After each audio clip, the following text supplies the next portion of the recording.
Fargo police are searching for the phone records of a man accused of the sexual assaults of a group of NDSU international students that happened in December. A search warrant filed in Cass County District Court states that the police executed the warrant on phone data belonging to Stanley Joe Boucher of Argusville, North Dakota, who's been charged with the breaking in the students' shared apartment and sexually assaulting two of them. Court documents state that the women could not see their attacker's face as he wore a mask during the assaults. The women also say their attacker took pictures of them with his cell phone during the attack. Boucher turned himself in after many tipster calls identified him as a person on NDSU surveillance fleeing the scene in his car. Boucher's next court appearance was set for today. To Kill a Mockingbird will no longer be the only book published by Pulitzer Prize-winning author Harper Lee.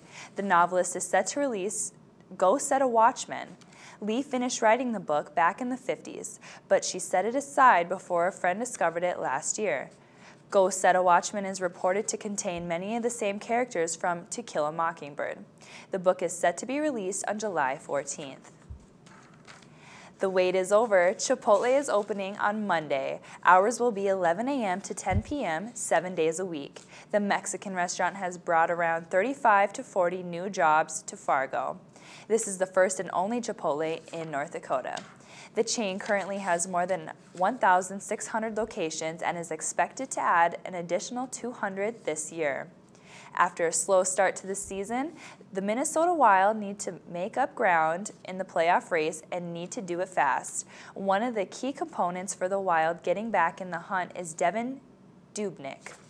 Dubnyk did it again for the Wild last night as he recorded his third shutout in a Wild uniform as Minnesota beat Chicago 3-0. Dubnyk is 6-1 since joining Minnesota and has a 1.48 goals allowed and game average and a save percentage just shy of 95%.